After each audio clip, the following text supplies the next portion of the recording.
Hello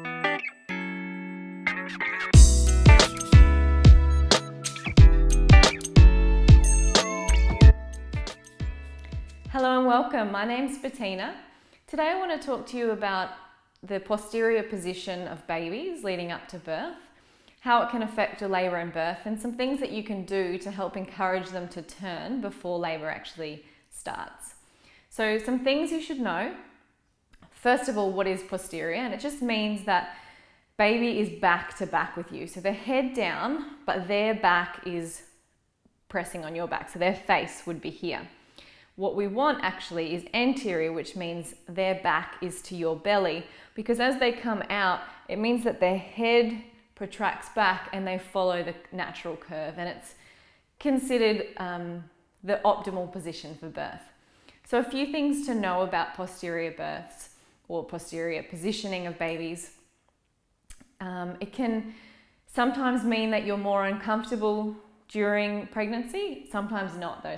Some people, their pelvis is just designed that that's the most comfortable position for baby and for you. So you may have a baby who's in that position and not be suffering at all from it.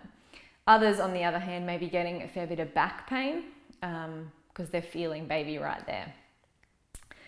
So again, during labour and birth as well, some women won't even know their baby's posterior until they're born, and sometimes the midwives haven't picked it up either because there's no symptoms, whereas some people who are having a posterior birth are really getting that pain in the back because instead of baby's head protracting and pressing into the pelvis where you want it, the head is bringing the pain into the back instead of into the cervix, which is why the optimal position is the other way, so that that head is crowning, the crown is leading into that cervix area, which really helps labour to progress faster.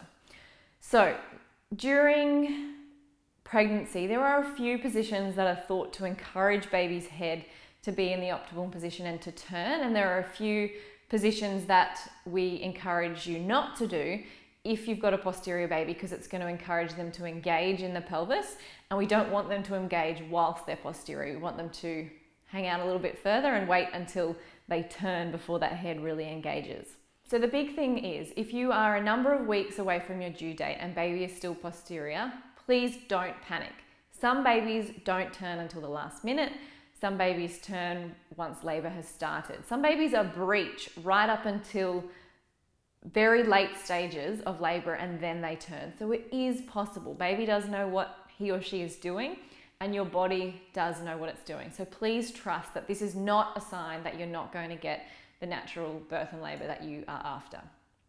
So the biggest thing leading up to it that you can do to encourage baby to turn is to really tilt the pelvis forward. So during pregnancy, we tend to get this arch in the lower back because we've got all this weight on the front. And what we really want to do is tilt that pelvis to adjust that space. So positioning like hands and knees is going to create a lot of space in this area. So once your belly hangs down low, there's more space for bub to potentially move their head and turn around. So if you can hang out on hands and knees for a while, this is going to help just give them that time to move. And it's not going to happen if you spend 5 minutes there in a day. I'm talking, maybe you can watch a half an hour show on television in those last few weeks leading up to birth, on your hands and knees, just doing some rocking, hanging out here. If you've got little ones at home, try and play with them on hands and knees so that you're really giving yourself and your body that time and your baby that time to move around. So another thing to keep in mind is, because that's the optimal position, obviously the reverse is where we don't want to be. So you don't want to be restricting this space and really doing a lot of reclining. We don't want to be putting feet up, despite the fact that this time in our pregnancy is usually when we encourage to put feet up because you've got perhaps a lot of fluid in the feet. You really want to avoid that reclining position where possible, forward and on the side, so that we're really creating a lot of space there. On that note, when we're lying down, if we can try to start lying on the left side, getting a pillow, the left leg is coming out long and the right leg is coming on top, so that you're really creating this nice hammock, that there's this nice space here for your belly to hang as you sleep. So if you're sleeping for 8 hours of a night, or at least being in bed for 8 hours of a night, then this position is going to give baby enough space to hopefully turn when they're most active, which is usually when you're asleep. All right, so other things to keep in mind, other poses you might like to do. So things like puppy pose, so really tilting that pelvis forward, resting the forehead down. If that's not comfortable, you can use cushions underneath the chest, resting down on that. If you're working with some yoga, you could be doing some down dog, but really keeping those knees bent so you can lift that tailbone up. So again, the belly's hanging. Maybe take the legs nice and wide so there's lots of space there, and just hanging out in this position.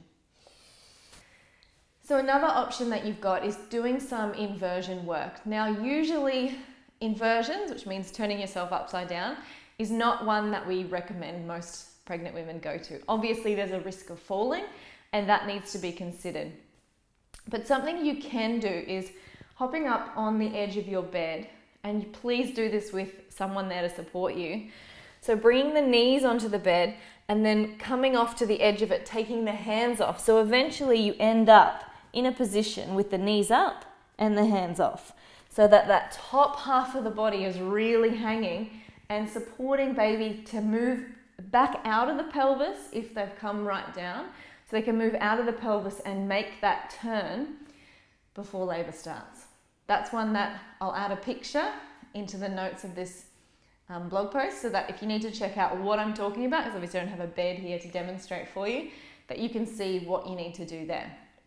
My last tip is, say you've gotten to labour, you're in labour and baby is still posterior. So this one is only done during contractions, and it's simply working with a wall or a support person. If you want your partner to work behind you, just so that you can really press your back into the wall. And what it's doing is, instead of going from this arch, we're drawing it in. So that tailbone is drawing down, finding that pelvic tilt, so that hopefully baby's going to find the space to turn. So if you're just pressing the back in so there's no gap behind you, and we're going to bring the hands underneath the belly. Obviously, if you're in labour, your belly's a fair bit bigger than mine at this point. And with each contraction, you're just going to lift the belly up. So it's sort of like you're lifting baby up towards you, lifting it up about 2 inches with the contraction. So each time you contract, lifting up and just holding and breathing. If you're working with a support partner, you can even find your rock here, but you really want them there so that you're drawing that tailbone down. So instead of this, it's drawing down. So we're making space in the pelvis and we're lifting bub up to encourage them to turn. So staying here for the contraction, lifting. Then when you release, feel free to come back to hands and knees, rock, rest, puppy pose, so that you can find some rest in between the contractions.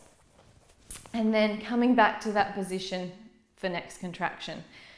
You can even work from the knees if you like. So if you're more comfortable, support person behind you, encouraging that tailbone down, hands under, lift for the contraction, release, then you can come to hands and knees and just sway it out and rest. Try it for 10 contractions. Hopefully by the 10th one, we'll have some movement with baby. We'll have encouraged that space and they're starting to move. So try it for 10 contractions, lifting with each contraction and then releasing and just swaying it out in the breaks in between. You really want to be doing this when labour is starting to progress, or if you're finding labour is stalling and you're getting a lot of back pain, because the back pain is Bub's head pressing into that back rather than pressing into the cervix where we want it to be going and increasing labour and building up.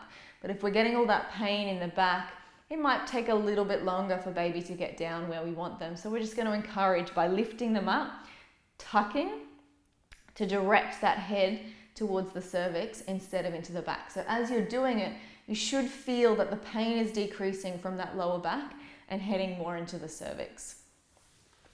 So I hope that helps. There's a few positioning ideas for you to do leading up to labour and birth.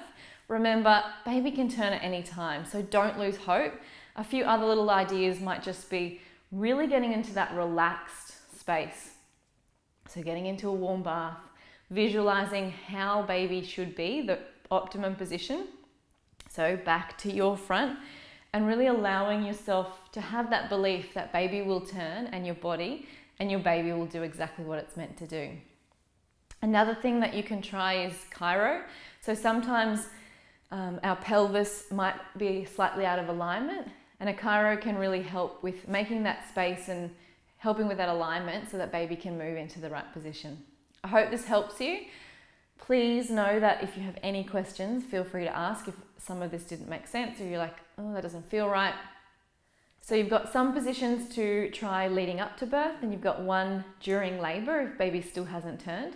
If you would like a whole yoga flow for this sort of thing for posterior babies, I've got one over in the studio, so jump on over and flow with me as we try and turn these stubborn little babies around. Otherwise, enjoy the rest of your pregnancy. Have a beautiful labour and birth, and I cannot wait to see that little bundle of joy of yours. Namaste.